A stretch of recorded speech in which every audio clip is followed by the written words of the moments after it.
it wasn't enough to stop them from taking the howitzers out. So yeah, the British are at a real disadvantage now. Lannes is moving out, attacking them in the flank, whilst these guys fire down. Here we go. Phew. Nice. These guys have had it. They won't last very long. They're running. Lannes is moving forward, being aggressive. There they go. They're caught. There's nothing they can do. All they can do is run. Run and get shot. Or go into a building, like they have there, but that's really not going to help them much, because that means that of those, let's see, 110 guys, only like, I don't know, let's see how many windows are there. Out of 110 guys, only 8 guys can shoot. That's not a great idea. You'll need more than 8 guys firing to stop us, as you can see. Here we go. He's on the attack. At this point, the British guy is more or less finished. There's not much he can do. It's just a matter of delaying and hoping that his ally will help him out. Does he? No. Oh, nice charge. I form square. He hurts my fusiliers a bit. But my defensive line's going to hold. I've got cavalry I can bring up and support. Yeah, like I said, I basically hold this guy off. And back to Lannes.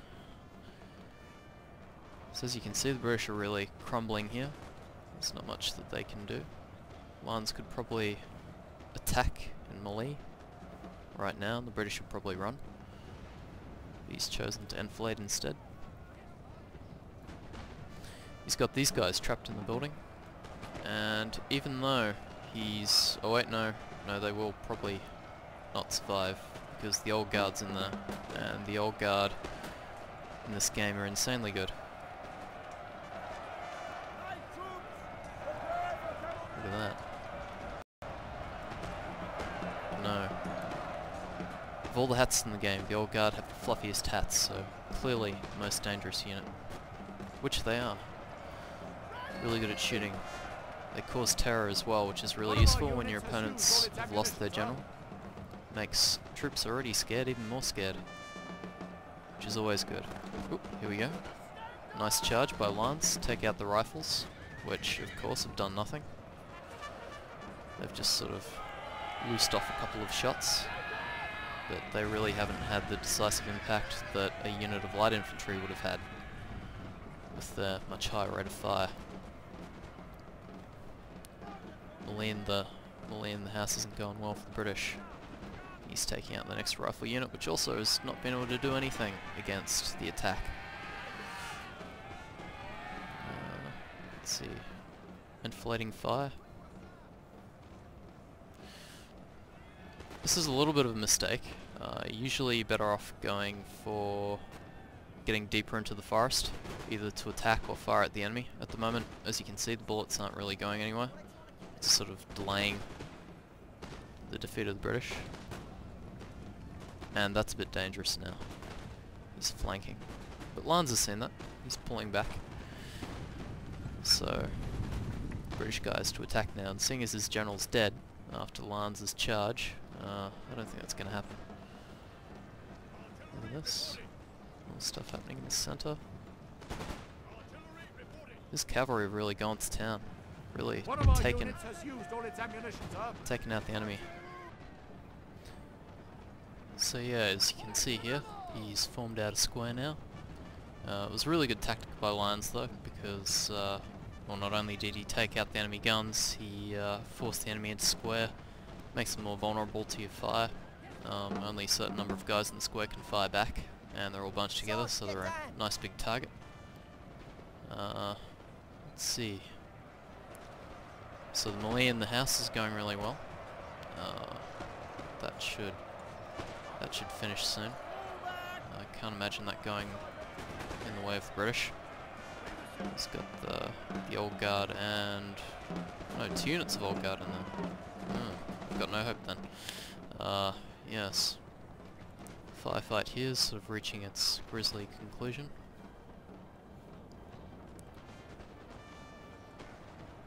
Yeah. One of our units Still has used shooting. all its ammunition, sir. We're getting notices that we've used all our ammunition. Oh, that's good. Maybe you can charge next. I don't know.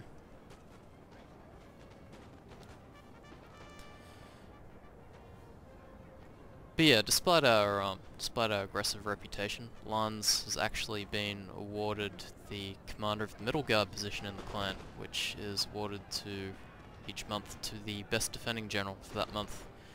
And I guess this is sort of true. In our 2v2 battles, he tends to be the more defensive too, but we're basically an offensive team. So yeah. Yeah. But anyway, the British are folding. They're folding badly. I can't see them holding out much longer.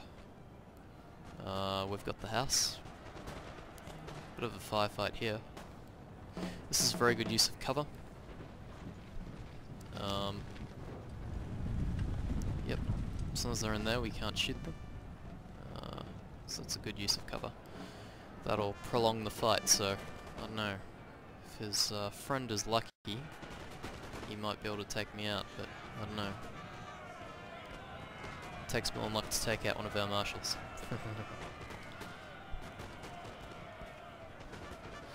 So, yes. Again, moving up reserves. Just stopping his cavalry from attacking me there. With my line, I just sort of try and have my firing line. I'll usually have a reserve of infantry further back, and I'll have a reserve of cavalry further back. My light cavalry will try and go up the flank like they did there, but yeah, it didn't work out too well.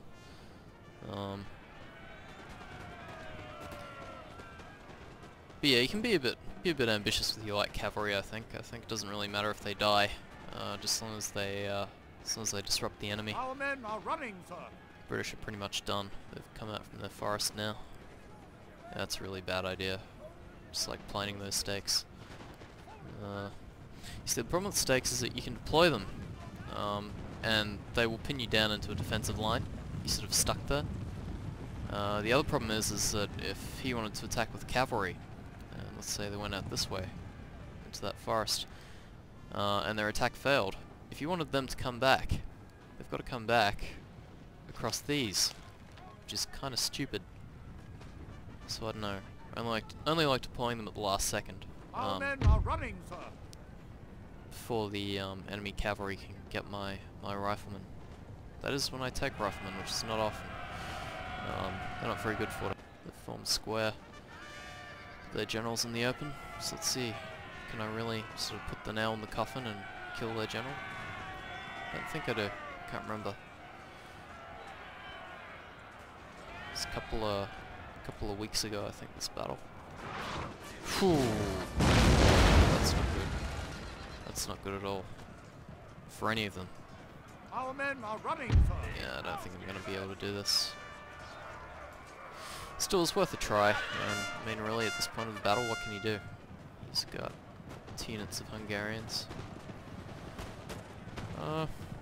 Again, I don't think it's that they're bad generals. In fact, both these guys have 9 stars. I think it was more the fact that they didn't have a clear plan of what they wanted to do in a 2v2 match, and I think that sort of undermined the whole battle for them. I think if they'd planned this out beforehand, they would have done a lot better than what they did. But as it is, they didn't do so well this time. But anyway, this is, I think, for all intents and purposes, the end of the battle. Lannes and I pretty much won from here. There's nothing they can do to really stop us. I'd like to say good game to the guys from the Deaths Hussars. I think they fought really well, but the problem that they had was that they didn't have the plan. So, I don't know, Lannes and I had the edge. But anyway, good game. Hope you guys enjoyed watching this.